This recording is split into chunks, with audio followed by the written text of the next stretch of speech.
Hello viewers, English language hub BD এবং job preparatory hub BD থেকে সবাইকে স্বাগত জানাচ্ছি আমার আজকের লেকচারে। আমার আজকের লেকচার হচ্ছে চেঞ্জ অফ ভয়েস। আজকে হচ্ছে লেকচার 3, যেখানে আমরা আজকে শিখব ইম্পারেটিভ সেন্টেন্সে কীভাবে ভয়েস চেঞ্জ করতে হয়। ভিউয়ার্স, আমার দুটি ফেসবুক পেজ এবং ইউটিউব চ্যানেল লিঙ্ক দেওয়া আছে, পেজ দুটিতে লাইক দিয়ে এবং চ্যানেলটি সাবস্ক্রাইব করুন।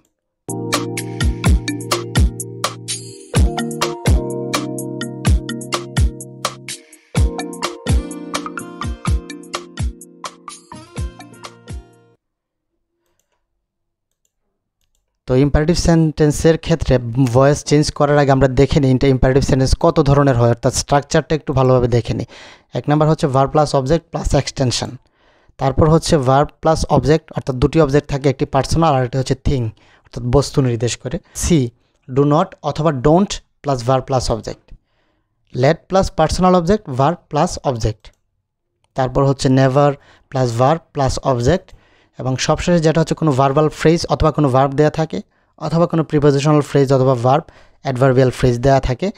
তো আমরা এই স্ট্রাকচারগুলো ধরে ধরে আজকে ইম্পারেটিভ সেন্টেন্সের প্যাসিভ ভয়েস শিখব। যেমন ভার্ব প্লাস অবজেক্ট প্লাস এক্সটেনশনের ক্ষেত্রে স্ট্রাকচার এ এর ক্ষেত্রে প্যাসিভ করার নিয়ম, প্রদত্ত সেন্টেন্সটিকে প্রথমে দুটি অংশে ভাগ করতে হবে, সেটা হচ্ছে ভার্ব প্লাস অবজেক্ট। আমরা জানি ইম্পারেটিভ সেন্টেন্সে সাবজেক্ট থাকে না, সাবজেক্ট উজ্জ্ব থাকে, ভাগ করে নিতে হবে। তারপর অবশিষ্ট যা থাকে তাকে এক্সটেনশন ধরতে হবে। সেন্টেন্সের শুরুতে লেট বসাতে হবে, অবজেক্টটিকে সাবজেক্ট করতে হবে, বি বসবে, মূল ভার্বের পাস্ট পার্টিসিপল ফর্ম বসবে, এক্সটেনশন যদি থাকে সেটি তখন বসবে। Write the letter without any delay, এখানে রাইট হচ্ছে ভার্ব, দ্য লেটার হচ্ছে অবজেক্ট, আর বাকি অংশটা হচ্ছে এক্সটেনশন। তো সেক্ষেত্রে আমরা যে প্রদত্ত নিয়ম অনুযায়ী যদি করি, তাহলে let the letter be written without any delay.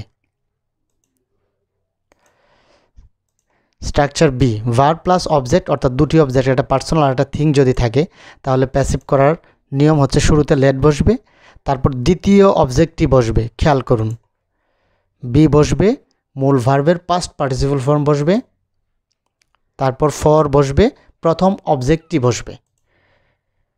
এক্ষেত্রে যদি এক্সটেনশন থাকে তাহলে সেটি বসবে। তো আমরা এক্সাম্পলটি একটি দেখে নিই। Bring me a pen to write with, এখানে দুটি অবজেক্ট আছে, প্রথমটা পার্সোনাল আর একটা হচ্ছে থিং, বস্তু, আর বাকি অংশ হচ্ছে এক্সটেনশন। তো সেক্ষেত্রে লেট এ প্যান, দ্বিতীয় অবজেক্টটি আনলাম, B ব্রট for me two write with, স্ট্রাকচারের সাথে একটু মিলিয়ে নিন। তারপর ডু নট অথবা ডোন্ট প্লাস ভার্ব যুক্ত সেন্টেন্সের ক্ষেত্রে কিভাবে আমরা প্যাসিভ করব। এক্ষেত্রে স্ট্রাকচার সি এর ক্ষেত্রে শুধু লেটের পর একটি নট বসিয়ে দিলে হবে, আর বাকি সব প্রথম যে নিয়ম ছিল এ এর অনুরূপ হবে। Do not hate the poor, দুটি অংশ ভাগ করলাম, ভার্ব আর এটা হচ্ছে অবজেক্ট। তো সেক্ষেত্রে let not the poor be hated. D, let plus personal object plus verb plus object. তো সেক্ষেত্রে আমরা কীভাবে প্যাসিভ করব, শুরুতে লেট বসবে, লেট যেটা ছিল সেটা বসবে, তারপর দ্বিতীয় অবজেক্টটি বসবে, বি বসবে, মূল ভার্বের পাস্ট পার্টিসিপল ফর্ম বসবে, এক্ষেত্রে বাই বসবে, প্রথম অবজেক্টটি বসবে। তো let the girl sing a song, এটাকে যদি প্যাসিভ করি হবে লেট এ সং, তারপর বি আসবে, মূল ভার্বের past participle form sung by the girl.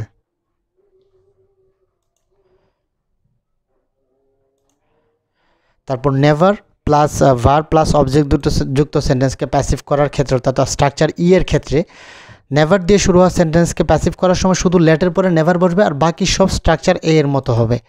যেমন নেভার টেল এ লাই, এখানে হবে late never a lie be told. Late not a lie be told ever, এটাও বলা যায়, নেভার যদি থাকে এভার দিয়েও করা যায়। সেক্ষেত্রে প্যাসিভের আরেকটা ধরন হচ্ছে এটার, যদি নেভার দিয়ে শুরু হয় তাহলে আরেকভাবে করা যায়, সেটা হচ্ছে লেট নট দিয়ে শুরু করব, নেভার বাদ দিয়ে নট দিলাম, let not a lie be told ever, নেভারের অ্যান্টোনিম বসাবো এভার।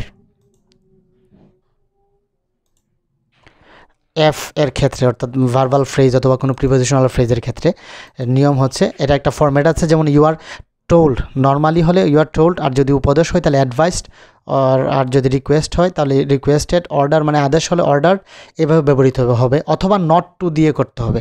তো আমরা একটু দেখি কিভাবে করতে হবে। যেমন স্ট্যান্ড আপ, এটাকে প্যাসিভ করতে হলে you are order to stand up.